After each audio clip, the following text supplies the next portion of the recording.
been keeping up, and if you want to know the facts about what's going on between Israel and Iran, here's a detailed timeline, including everything that Iran and Trump has been saying, what the US is doing and why. Even with all the panic about World War III, a global war is still very unlikely. I'll also break down why Iran with nukes would be a real problem for the world. So in June 13, Israel launched a preemptive strike on Iran. Their reason why is because they believe that Iran was becoming dangerously close into having a nuclear weapon, causing a serious threat to Israel's very existence. Over 100 targets hit, all being nuclear sites, missile facilities, and IRGC bases. At least 4 top Iranian military commanders were erased from existence, plus at least 14 nuclear scientists. As of now, Iran has suffered nearly 600 deaths and over 1,000 injured. Israel's message: we are not letting you build a bomb. Social media explodes with World War III fears, mostly because the US can use bunker buster bombs that can reach Iran's most secretive sites hidden in the mountains. But I'll get to that in a minute. Iran's response to Israel's preemptive strikes: they send out nearly 400 missiles and drones at Israel, and most are intercepted. Israel's casualties was significantly lower, with 24 deaths and hundreds injured. Iran's supreme leader then posts on X, "We will show the Zionists no mercy." Iran's military says this is just a warning, and their foreign ministry says any US involvement means all-out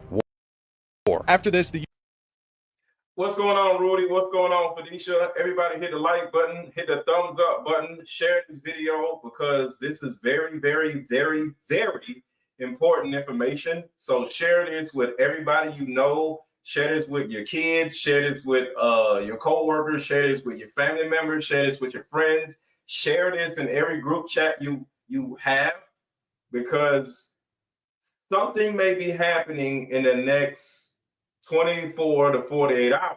Hopefully not, but we need to make sure our family and friends have an understanding of the severity of what's possibly happening. This is not a game. This is not a joke. This is not entertainment.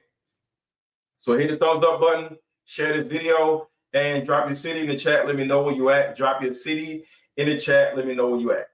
US reacts and Trump sends out his own statements. Trump posts on social media that everyone in Tehran should evacuate immediately. During a G7 meeting in Canada, Donald Trump decided to leave early and go back to the US to the Situation Room. This is what caused total panic across social media, and especially Tehran. Viral footage of Tehran's highways jamming as people try to flee. Iranians have been posting across social media that they're being trapped, saying the government is blocking us from leaving. As a surprise to no one, the Iranian regime is trying to use their civilians as human shields, causing a total uprising of the Iranian people as they protest the streets. And real quick, just a quick side note. This is the reason why you never buy an electric car. Tesla and all these other electric cars are built to keep people in the city that they're stuck in. So imagine right now, because some of y'all actually do have electric cars. So put a 1 in the chat if you have an electric car. If you have an electric car and for whatever reason you have to evacuate your city, and now it's traffic like for miles, and your ass is sitting here in an electric car, or even worse, the electricity goes out in your area and you're in an electric car and you only have that one charge or half a charge, and you have to literally flee your city in order to get to the next city, or possibly just be on a freeway for a long period of time, you're screwed, because you're not going to be able to charge your car anywhere. And if you do have electric ports available in wherever you are, it's going to be full of people waiting to get their cars charged up. So this is the reason why you have to pay attention to what the government is trying to trick you into doing. Buying an electric car is the dumbest thing that anybody could ever do, whether we're in this weird time right now or in a normal situation. Because a normal person with an electric car with normal variables can't charge their goddamn car, because there's too many damn people with these stupid ass electric cars in the first place. So on a normal sunny Saturday, normal day, they can't get their cars charged up. And when you do have to sit there and get your car charged up, you got to sit there for an hour waiting on the car to get charged up, versus just getting gas for like 45 seconds and getting up out of there. So in times like this is another reminder of never to get an electric car because it's stupid and asinine. Because how are you going to leave the city, or how are you going to live or operate if there's no power in your city? Chanting death to their supreme leader as they are sick of this regime. The US says it is not part of Israel's initial strike, but panic of World War III only increases as the US sends F-16s, F-22s, and F-35s towards the Middle East, as well as sending a carrier group to the Gulf. The Pentagon says that these moves are defensive to protect troops and allies, and Congress starts to debate whether to limit the presidential war powers. Trump keeps up the pressure, posting new threats and warning Iran against any attacks on Americans or their allies. Iran's leaders respond saying America will pay for supporting Israel, with their army chiefs saying they are ready for an all-out conflict if necessary. Then Trump hits us with this. We know exactly where the so-called supreme leader is hiding. He is an easy target, but is safe there. We are not going to take him out, at least not for now. Then he goes on to say that our patience is wearing thin, causing even more panic about World War III. Then Trump doubles down, saying on Truth Social, unconditional surrender. And that's where this bad boy comes into the conversation. This is the US's bunker buster bomb. This only came up after Trump's post because where the supreme leader of Iran is likely deep underground. Because the US is the only country capable of reaching deep underground with this missile that basically drills itself all the way down before detonating. But no official statement has been made for the use of this bomb. And then we get here. I'm sure you've seen posts about Pakistan coming out and saying if Israel uses a nuclear bomb in Iran, then Pakistan will drop a nuke on Israel. Well, Pakistan's foreign ministry calls this totally false. Says Pakistan's nukes are for self-defense only, and there is no alliance with Iran against Israel. And then this post on X spiraled out of control, causing all of social media to erupt with some pretty hilarious memes. Now, as of today, June 17th, Iran is threatening a big surprise tonight.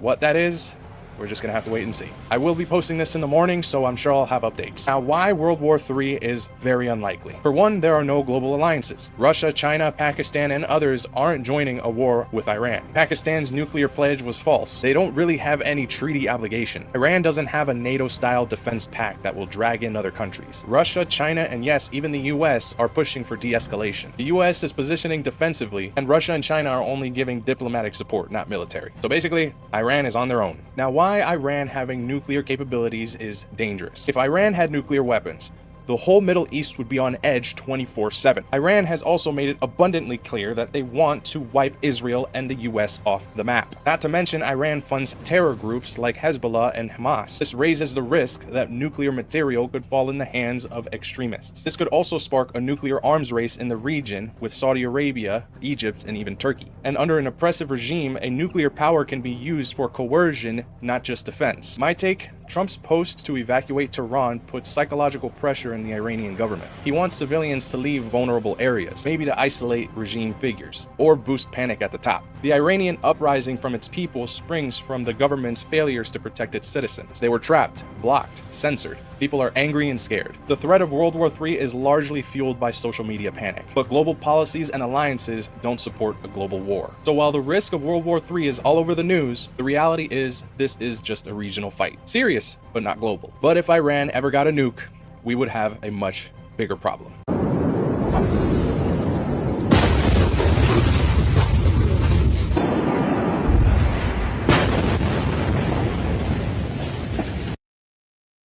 Just for the record, this is actual footage. This is actual footage. This is not AI.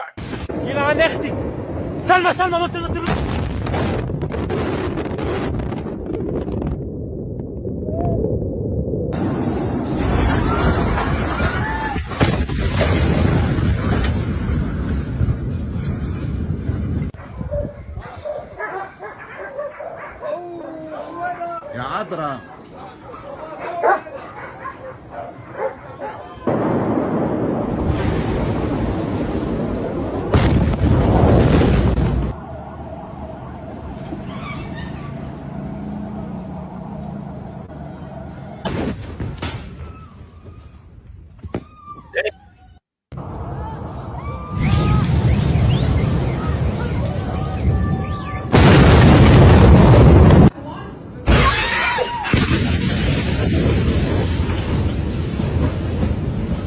GBU-57, which is typically delivered by the B-2 Spirit stealth bomber.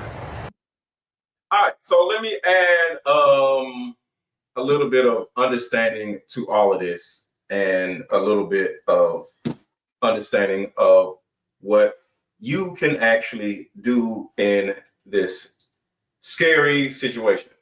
One, I am not worried at all about us going to war.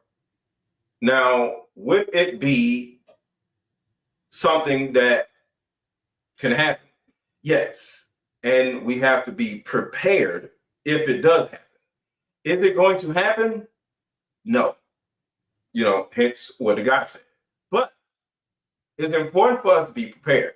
So there's something called having a bug out bag. So right now, put one in the chat if you're aware of what a bug out bag means. Does anybody know what a bug out bag means? Bug out bag. Does anybody know what a bug out bag is?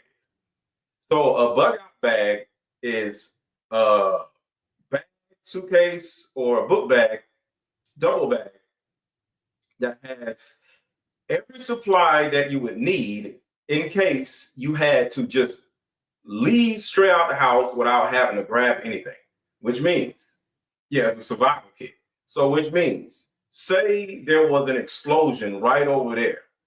I would literally run downstairs, grab my bag, grab some water from the refrigerator, and get in my car and get the hell on.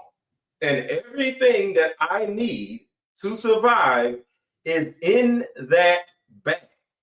So let me give you an understanding of what can be in a bug out bag. 1, 2 flashlights, 2 small flashlights, and 2 large flashlights. Firearms with a lot of bullets.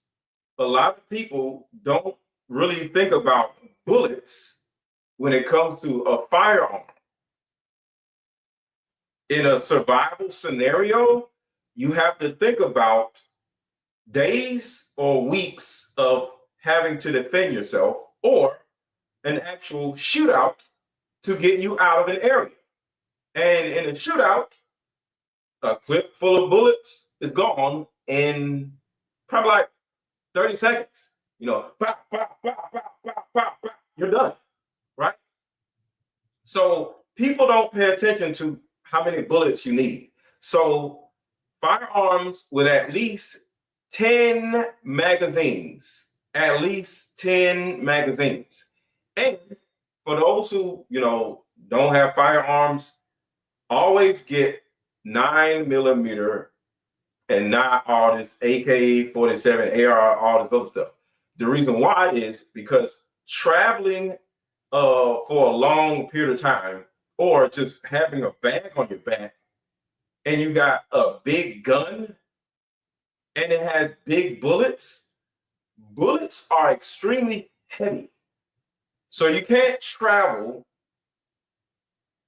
for a long period of time with water, food, flashlights, and bullets that are like this long. So all this, assault rifle stuff, that's not the way to go. I got rid of my assault rifle and got 9s, because at the end of the day, if I have to travel, I need to be able to travel with bullets that are this small versus bullets that are that long. All right. So 10 mags and firearms. Hats, hoodies that are gray in color, dark color hoodies, not bright hoodies.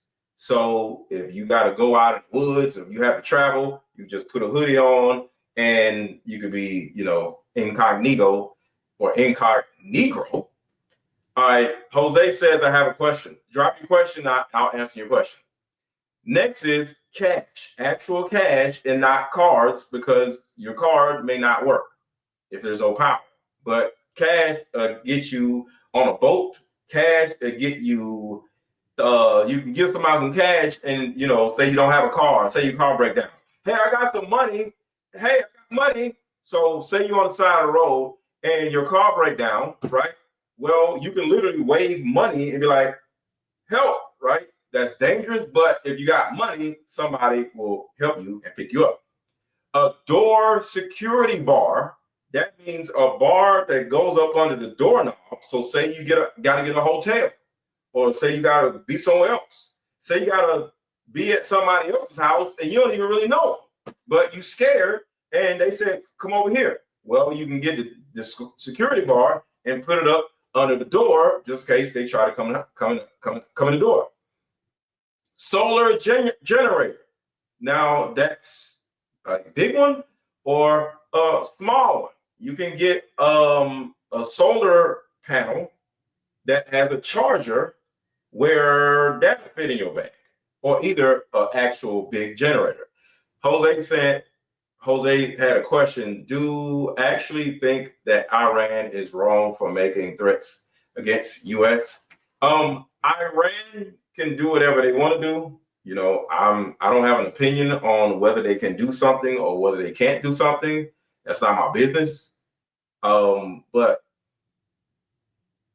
they are right now, in my opinion, this is a game of chicken, which is, you know, who's going to jump first. So you can turn around and send out a threat, and that threat can scare the other person to not go to war with you, right? So Iran does not want the United States to work with Israel and, you know, make the war worse, because Israel is already just beating the crap out of Iran by themselves. Like, and the thing about it is, the leader that actually threatened the United States may actually be dead right now, just to be real. Because leaders after leaders after leaders are getting like murdered as we speak. It's multiple leaders, right? So the person that actually said this about the United States may actually be dead right now. So that's one reason why I don't think we're going to war, because who are we going to war with? Because Israel is already doing the majority of the damage. But just like with bugs, one bug dies, here's more bugs, right? So it's that type of thing. Going back to the actual bugout bag, a crossbow with a fishing rod connected to it. You can actually go on Amazon and get a crossbow with a fishing rod connected to it, where you can actually go to a lake, and instead of sitting there trying to fish, you can actually aim the crossbow at, you know, if it's fish in there, and then shoot it in the water. If you don't get nothing, you can pull it back, load it back up, and next thing you know, boom, you can shoot a fish, and then now you got a fish instead of sitting here, you know, with the fishing rod stuff. Just a thought. Bulletproof vests. Some people may feel like, ain't nobody doing all that. I'm just giving you a list. Next is a CB radio or a police scanner. Next is multiple types of batteries. Next is water filtration system. This is very important, because if something goes wrong, you need, the number one thing you have to do, you don't really have to eat, but you do have to drink. So you need to go to a lake. They're on Amazon. There's plenty types of small ones or large ones where you can actually go to a creek, fill it up, and then the thing will actually filtrate the water and make the water drinkable. And some of these things you might be looking at me like, why do we need all this? I'm just giving y'all all of the things that would be in a bugout bag. Some of these things aren't in mine. All right. Next is paper maps. If your cell phone coverage goes out and you're driving, you ain't gonna know where to go. So you need a paper map. I would say that's as important as the water filtration in the firearms. You need a paper map. And for those who just came in, drop your city in the chat. Let me know where you at. Drop your city in the chat. Let me know where you at. Next is pants with multiple pockets. Pants with multiple pockets. Here's another one that y'all might look at me like I'm crazy. An inflatable raft. If there was a flood, and not war, and there was a huge flood, an inflatable raft. Because some cities be flooding and ain't nothing going on, but it's just a flood. Next is canned goods. Canned goods are extremely heavy. Keep that in mind. So think about bullets, And canned goods, like that bag may bust open because it's so much weight in it. But canned goods, you got to consider the weight of the bugout bag. Next is knives. Need different types of knives, not just defend yourself with, but to cut stuff with. All right. Actually, y'all already know, I actually have cleavers where, and this is not just for fighting, I can chop wood with it. Then I also have axes where I can defend myself or chop wood with. And this actually can like hang on the side, like I can like walk with this and it can be on my side. All right. Next is baby wipes. How you wipe your ass when you got a shit in the woods? You need baby wipes. All right. Ramen noodles. You can literally drop some ramen noodles in some water, switch it around, and have something to eat. That and the difference between ramen noodles and canned goods, ramen noodles, you can carry a whole bunch of them, and they're not heavy. All right. So ramen noodles are terrible, but they're super light. So you can carry 2 bags full of ramen noodles, and that bag won't even be heavy at all. All right. Next is a fire starter. You know, you need to be able to start a fire in order to cook your ramen noodles in the woods after you just wiped your ass with your baby wipes. Propane tanks. You ain't gonna have a propane tank because that's too much. Camping equipment altogether. Sleeping bag, just in case you gotta sleep in the woods. And that is it. Well, hold on. Do I got more? Wool blankets, 4-man tent, roof tarp. This is extra stuff, right? Big lighters, you know, lighters and matches. Batteries, stackable water containers. Stackable water containers, this is something that you'll have at your house. A stackable water container is a container that actually stacks on top of another water container where you can just stack them up where they won't fall all over the place. And electric blanket, that's the thing where you can charge up the blanket just in case if it's cold. Let's see. Carbon monoxide alarm, that's going a little too extra. Fire extinguisher, must be an outside fire extinguisher. Water filtration unit. And that is it. So those are supplies, multiple supplies that you can have in a bugout bag. So let's get into the war. So, because I just wanted to give y'all tips on, you know, worst case scenario situation. And on top of that, some of you have to understand when it comes to your car. In situations like this, say we were to go to war, I would say go out and buy a car. The reason why is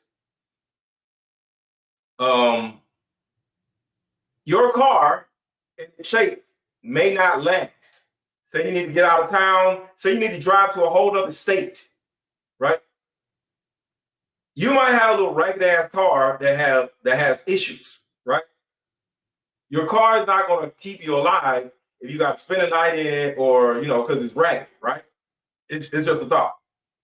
In situations like this, you can go out and buy a Toyota Corolla or a Nissan Versa for like $8,000, get a quick little loan, get up out of there within 45 minutes. Now you got a car that is brand new or almost brand new, and it will take you anywhere you need to go. And it's cost effective when it comes to gas because it's brand new, and 2, it's a force right?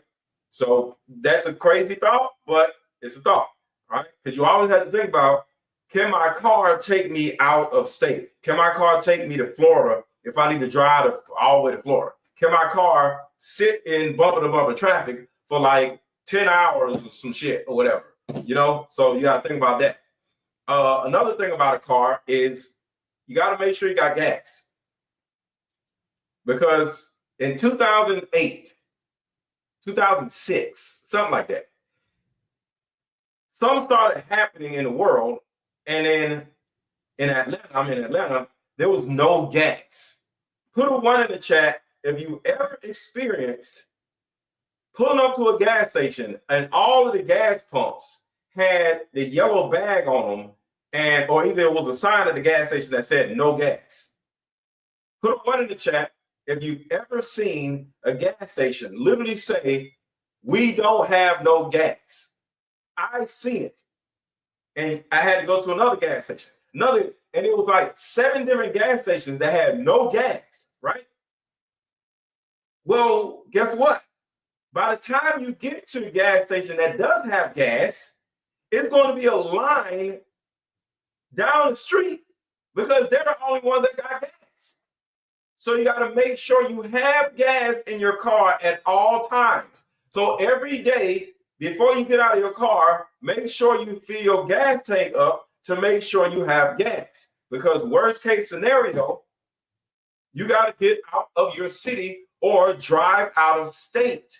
And every gas station you go to is either no gas or either a line of cars waiting to get gas. So you got to make sure you have gas just in case you have to flee the city.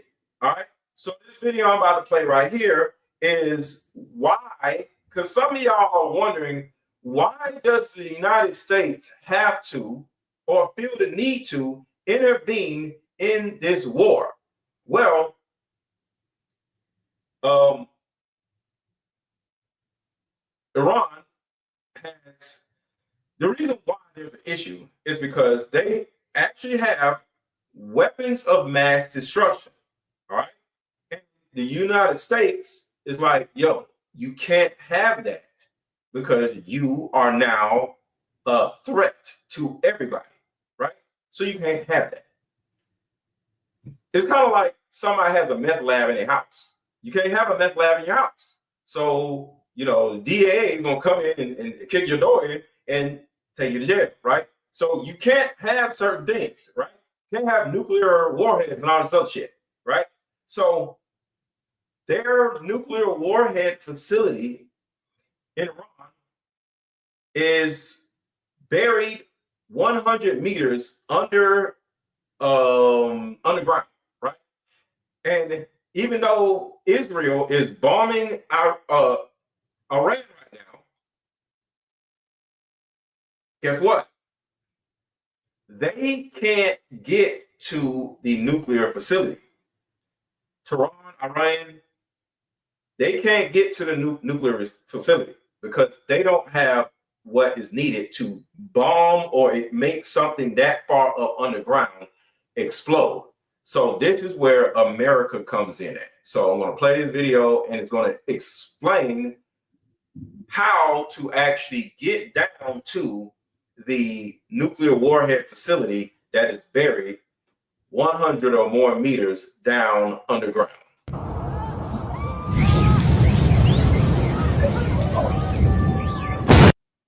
This is what they're trying to stop Iran from being able to do.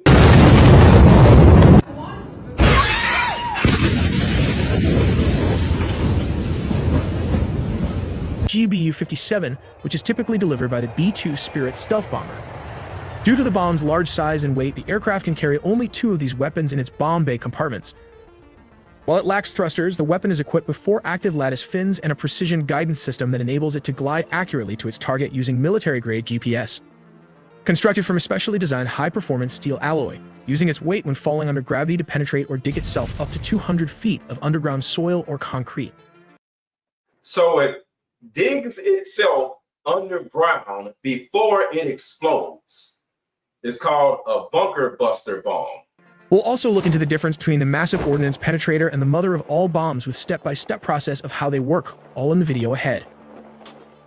To give you an idea of the varying levels of penetration capability among different bunker buster bombs, let's compare a few examples. First, we have the BLU-109, also pronounced blue. It is a 2,000-pound or bomb developed in the 1970s. This weapon is capable of penetrating approximately 1.8 meters or about 5 feet of reinforced concrete. Next, we move on to the GBU-28, which is equipped with a laser-guided system at its front. This bomb can penetrate to a depth of nearly 6 meters, equivalent to roughly 20 feet, which is as tall as a 2-story building. However, neither of these compares to the massive capabilities of the GBU-57, also known as the Massive Ordnance Penetrator. It can penetrate over 60 meters into the ground, around 200 feet. To put that into perspective, this depth is comparable to the height of a 20-story building depending on the floor heights. These examples demonstrate the significant advancements and differences in penetration levels among these specialized weapons.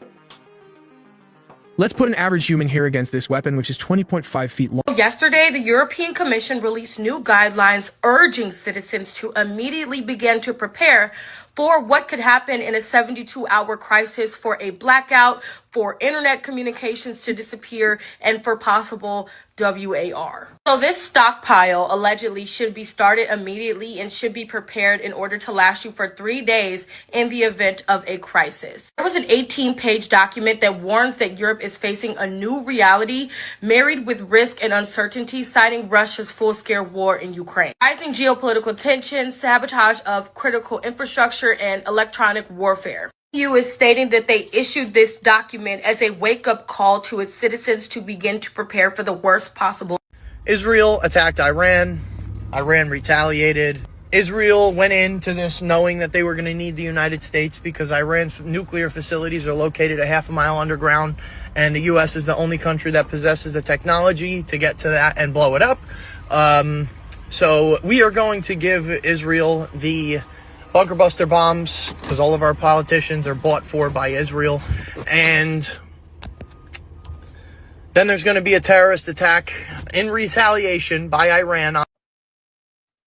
Lorenzo, you called it right there. That's exactly what he's about to say right there. Yep, I agree. On the United States, and that's going to pull us into this war. And Israel knew this, or it's going to be Israel doing a terrorist attack and blaming Iran. Kind of like the 9/11. But anyway, that's, that's besides the point. We should not give them the bunker buster bomb. That is keeping us out of World War III if we do not, because that's what's going to happen. So, all of this is, in my opinion, a pissing match. I don't think anything is going to happen, but of course, we have to be prepared for if it does happen. And let's go a little deeper because I talked about this the other day, but this is important for us to go over. Iran are at war. At the time of writing, it hasn't been formalized, but after what happened in the pre-dawn hours of June the 13th, it's as good as done. Israel has launched a massive sequence of airstrikes, sabotage, and targeted assassination across Iran, targeting the country's nuclear facilities, its military leadership, and its ballistic missiles. Iran has made clear its intent to retaliate in kind. The United States stands ready to respond with overwhelming force, and the time for negotiation has conclusively passed. It's the showdown that the Middle East has been building toward for decades, and it's finally here. Israel and Iran, 0 seconds to midnight. Here's what you need to know to be Iran's chief negotiator. So right here is where a lot of people have been murked already. Important as the locations that Israel hit are the individuals that Israel has eliminated. Among those who have been confirmed dead are Hussein Salami, the leader of the Islamic Revolutionary Guard Corps, and Mohammad Bagheri, chief of staff of the entire Iranian military. Also among the dead, the Gholam Ali Rashid, commander of the central headquarters of the Iranian General Staff, and Ali Shamkhani, the senior advisor to Iran's supreme leader, who was entrusted to be Iran's chief negotiator in working toward a new nuclear deal with the United States. In totality, Israel is believed to have eliminated a large portion of Iran's top military leadership, if not most or even all of the nation's most important military decision makers. So that's another reason why I don't think we're going to war, because Israel has literally wiped out the majority of the threateners and the decision makers in Iran already. So think about this. For them to have nuclear warheads, they also have to have a rocket to, get the nuclear warhead to where it goes. They also have to have somebody that knows how to work the rocket, put the rocket, because the nuclear warhead is not just on the rocket. They put the rocket and the nuclear warhead together before they get ready to discharge it. Well, somebody has to be able to do that. Somebody has to be able to know how to do that. So if the majority of the leaders are wiped out, nobody's going to be able to do anything because there's nobody to give the order to do anything. So to a certain degree, the imminent issue is, does the United States just leave the nuclear warhead where it is? Imagine an abandoned area underground that has nuclear warheads and nobody's there because everybody's dead. That's still a problem, right? Because the weapon of mass destruction is still there, and it can possibly get into the worst hands than, because the thing about it is they have been going back and forth with Iran for a while about this. And I think they talk about it right here, if I'm not mistaken. Iran will be World War III. Iran is not alone, and it will not remain alone. With Russia. So right there, Iran is not alone. So even though we take care of Iran's leaders, if that bunker is still there and in good shape, somebody else can actually utilize what Iran created or built. And that means the United States still possibly has a want or a need to take the bunker buster bomb and go blow that shit up. But once you actually drop a bomb on another country, that is literally war. So that's the actual conundrum the United States is in. It's not about intervening into business that has nothing to do with us. It's not even about going to war with Iran. It's the United States, just literally dropping a bomb in another country. You can't do that. So it's not about the threats. It's not about this imminent danger. It's about, do we actually get rid of this threat that isn't a threat right now? It can be a threat in the future. Do we just leave it there? Because the majority of leaders are dead. So let me ask y'all, do y'all think the United States, because the key thing is this, the United States is the only country or the only superpower that has, one, the bunker buster bomb, and two, the B-2 bomber that is big enough, strong enough to actually, one, fly way over there, undetected, and be able to drop the bomb efficiently. So if we don't do this, nobody else can actually get rid of this bunker. So do we leave it there? Because if we don't, we are the only people in the world that can actually get rid of this threat that is underground because it's so far underground. So if we don't blow it up, it's going to be there. And it can't be there. And that is the problem. That is the reason why I think World War III is imminent. Because at some point, the United States has to get rid of that shit. But yes or no? Do y'all think the United States needs to go get rid of that facility or leave the facility there, even though nobody's manning it? You can't drop a bomb in another country. That's crazy. So it's not even about the people. It's not even about the threat. It's about the fact that the bunker is still there and it can end up in somebody else's hands. So that's the actual issue. Russia. We are at possibility of peace, but we're also at a possibility of nuclear war. They're both very close. And if we go to war with Iran, we make nuclear war all the more likely. Do you think that the people pushing us toward war with Iran understand that? No, I think that they're following a plan, clean break, 1996, and a plan, 1991, 7 wars in 5 years, that has been deep set, and that has been Netanyahu's baby all the time. Netanyahu, I regard as one of the most delusional and dangerous people on the planet. He has engaged the United States so far in 6 disastrous wars, and he's aiming to engage us in yet one more. We're not. And one other thing I want to share with y'all. Right now, there are sleeper cells in America where at any time, even though Iran is over there, whatever, and all this other stuff's going on, there's Iranians here. And at any point, they can turn around and make the call and say, hey, go crazy.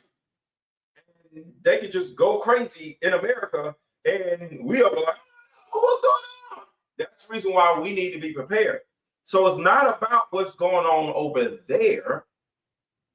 It's about what can go on over here, and how we as American citizens have to simply be prepared with our bug-out bags, with our weapons, with our flashlights, with our full tanks of gas, with our cars that aren't raggedy, to be able to make moves whenever we need to do that. So that's the issue. We are Israel's allies. I said Iranians. I said Iranians. I didn't say Israelis. I said Iranians. So that's the biggest issue. Not there, here. Not there, here. That can happen anytime. Netanyahu has returned. Hold on. What's happening? Oh. Tel Aviv right now. After fleeing to Greece for the past 2 days, he is back in Tel Aviv looking at the damage that he caused. Because remember, he struck Iran first starting this war. So all of the damage, all of the casualties are on this man right here. And this is the face of a man who realizes that his plan to drag the US into this war failed. Because today, President Trump announced that we are not joining this war. The United States is not joining the war for Israel. Instead, we are going to stick and defend the Iraqi airspace, not the Israeli. So that's what's going on right now. For Israel, we are engaging in war on Israel's behalf all over the Middle East. That's a completely different thing. Nothing that has happened in the Middle East has been for American national security. None of it. Not one of these wars. These have been Netanyahu's wars. Things are heating up in the Middle East, and while the mainstream media keeps looping the same sound bites, something major is unfolding behind closed doors. Yesterday, Benjamin Netanyahu personally called Donald Trump. He urged him to end negotiations with Iran and join Israel in going to war. Trump refused. According to Israel outlet Haaretz, Netanyahu wants the U.S. to back an immediate strike on Iran's nuclear facilities, but Trump reportedly told him not now.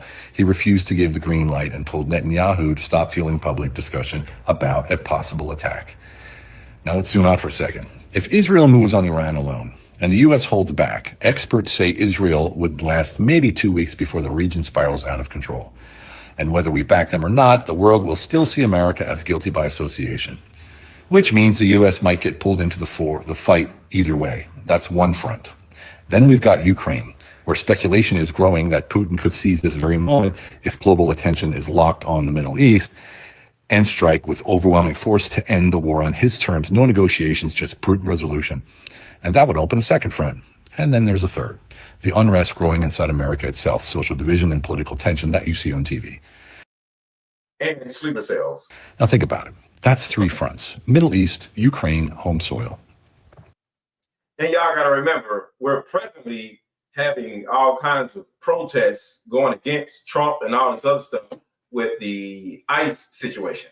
And so there's already government unrest in America. You still think this is about one conflict? The world is being stretched thin, and the pressure points are no accident. There are whispers about buffer zones as well, like Poland becoming flashpoints, with provocations potentially pushed by Western interests. I won't speculate, but I will say this. The pieces are moving fast, and it's all happening at once. For Trump or any leader, this isn't a battlefield. It's a minefield where every step has global consequences. Drawing some attention. It's called the... All right, so this is what America has access to. Well, we own it. And this is the reason why America is asked to intervene in this war, this right here. There's one resource drawing some attention. It's called the B-2 Spirit bomber. It can carry a so-called bunker buster bomb capable of penetrating 200 feet inside a target. This is a very special plane. It is a stealth bomber, and as you pointed out, it can carry a bunker buster bomb. This is the GBU-57 Massive Ordnance Penetrator. This is a 30,000-pound guided bomb that this plane can deliver anywhere in the world from this plane taking off from right behind me. And this is significant because it would be then targeting, if it were to go to Iran, the Fordo nuclear power plant. This is a power plant that's buried underneath a mountain, and so this is really one of the only bombs that could even try to get down that far. The bomb can penetrate about 200 feet deep, and so this is why this bomb is very significant, and that's why we're watching this base closely to see if any of those planes are taking off. To give you an idea, this plane could take off, travel all the way to Iran, all the way back without touching the ground. Of course, it would need refueling, but just shows the capabilities of this bomber.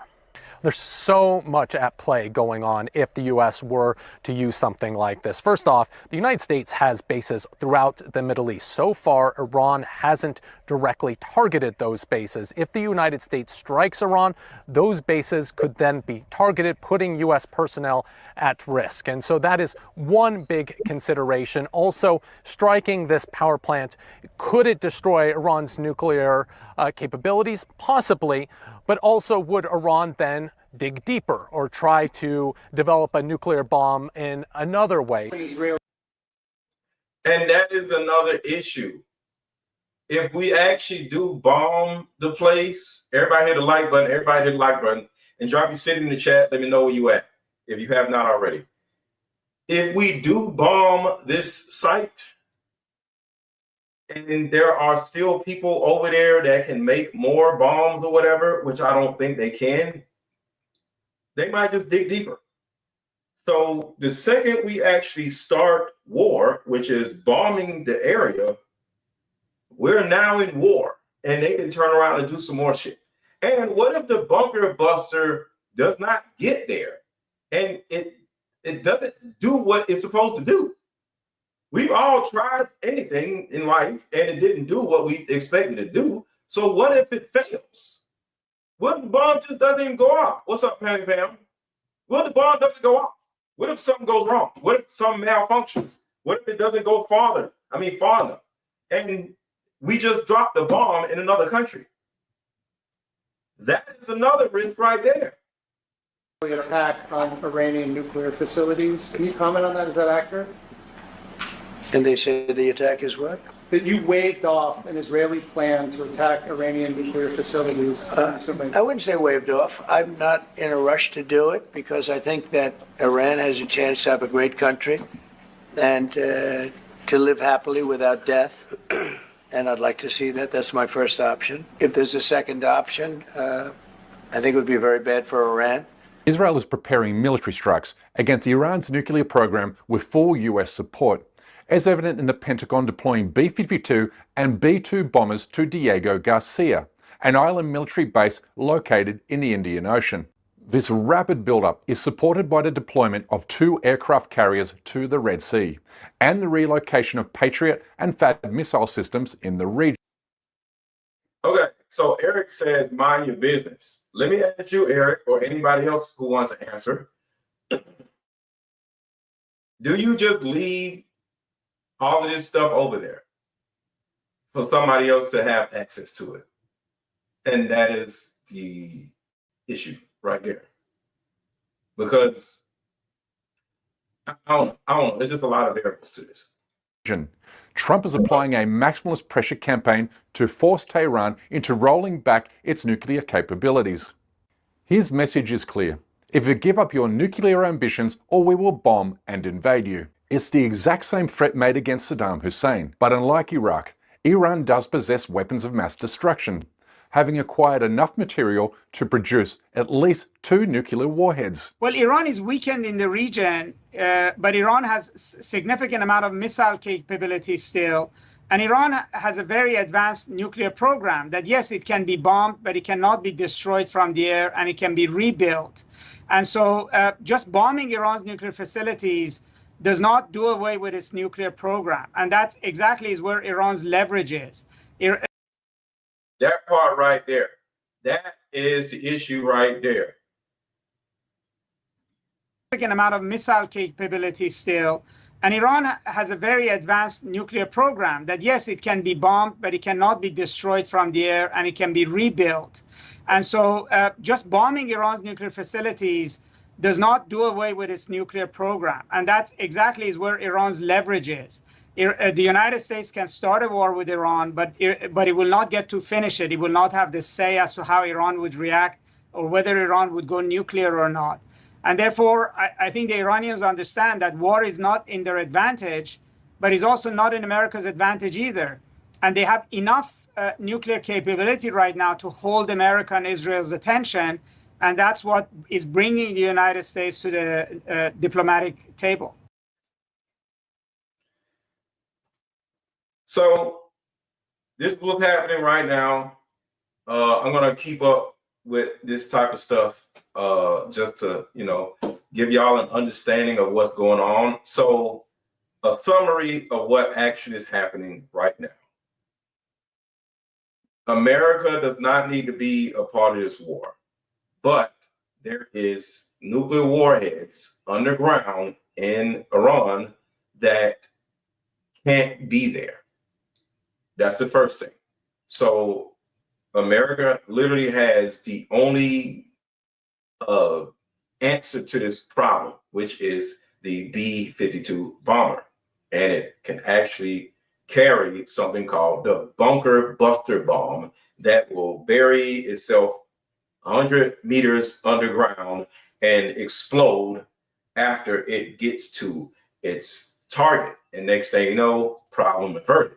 But the problem is, the day we bomb another country, we are officially in World War III. So if we don't do anything and leave this to whatever and let Israel continue to do what it's doing, the majority of the leaders are already dead, which is a good thing, right? So the person that actually threatened America earlier may actually be dead right now. We don't know. But here's the other problem. If we don't do anything, Iran will specifically have this nuclear warhead.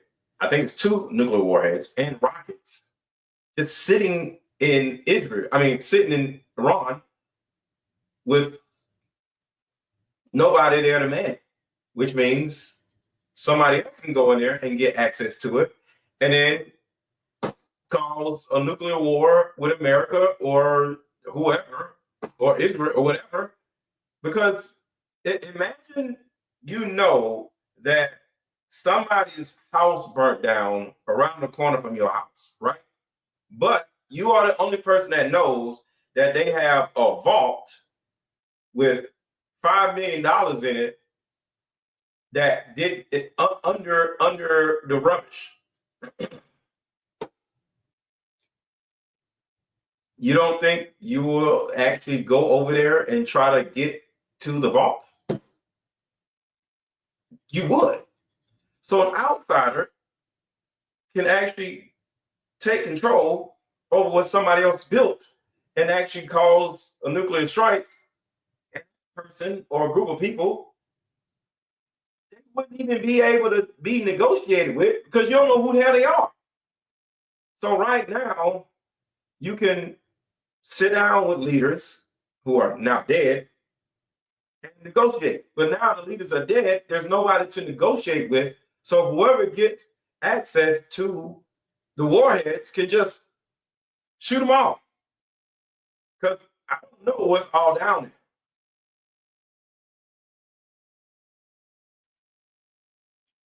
there. It may actually be a bunker that is ready to shoot the warheads, and all somebody has to do is go down there and push some goddamn buttons, and next thing you know, them motherfuckers are gone. So, yes, Iran is allied with Russia, which means if Iran gets disintegrated, Russia can go over and take over what Iran started. And that is what the bigger problem is. And y'all already know what Russia is already doing now. Russia is literally like going crazy on with Ukraine. Imagine if Russia turns around and says, hey, let's go over to Iran and go take over their warheads that are underground because they're allies with Iran. And next thing you know, Russia has Iran's nuclear warheads. So now we got to deal with Russia. So blowing up that bunker is to everybody's best interest. So there's a conundrum. And a lot of people are like, oh my God, Trump is stupid. What would you do? If you got to get rid of the warheads, because if you don't get rid of the warheads, you just, let Israel just keep doing what it's doing with Iran, Russia can go over to Iran and take over their nuclear warheads. And now we got Russia with their shit. That's the actual problem. I'm going to drop the link and see if anybody wants to come up. Well, let's do this. Put a 1 in the chat if you would like to come up and share your opinion on this before I go. Check your mic. What in the world? Why? What's going on with my mic? My mic is good? What do you mean? Check my mic. You said check my mic. My mic is good? What do you mean? Can y'all hear me? Can y'all hear me? Yes or no? Say yes or no in the chat, y'all can hear me, and then put a 1 in the chat if you would like to come up and share your opinion about what's going on.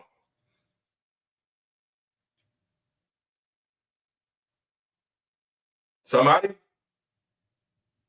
Okay, so y'all can hear me. All right, cool. All right, y'all can hear me. Put a 1 in the chat if you'd like to come up and share your opinion if you want to come up. Because I'm about to go. But if y'all have something to say, I would love to see what y'all have to say.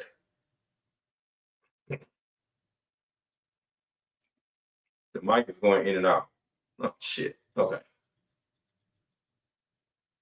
If America hits Iran, then Russia and China is getting involved. Right. And that is the problem.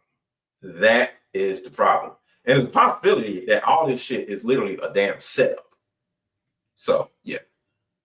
All right. So, I'll talk to y'all later. Make sure to share this video with everybody you know, because it's important for one to get an understanding of the who, what, when, where, and why.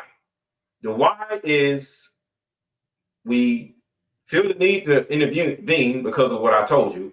The what is the nuclear warheads being on the ground. The who is Iran. So it's just important for everybody to get an understanding of what's going on. And the most important part of this particular live stream is the list of supplies that you need, regardless of what happens. And go to the grocery store and buy whatever supplies that I had on that list, and you can rewind and see what all I included.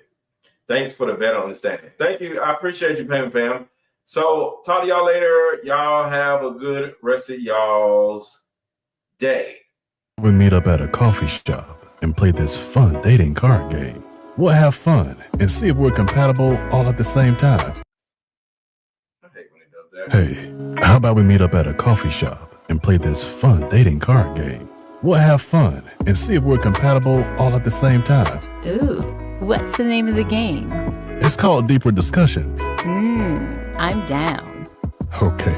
Meet you at 6. Fellas, buy this card game. Ladies, buy this card game. Buy about 2 or 3 card games. The main reason why people can't stay together isn't because they don't like each other no more. It's actually because their present family issues come up or their past family issues come up. But when you play deeper discussions, you'll be able to understand a person's family issues up front. This game can be played with either 2 people or an entire group. So have fun. Question number 1. Name a time when money was the main factor why a relationship went bad. Deeper discussions, dating edition. Again, these cards are good for vetting a potential boyfriend, a potential girlfriend, a potential husband, a potential wife. The texture of these cards are so soft and silky, by the way. Like they ain't gonna get really wore out. Durable. A dating card game for introverts who have a hard time asking the much needed compatibility questions. Deeper Discussions, the card game.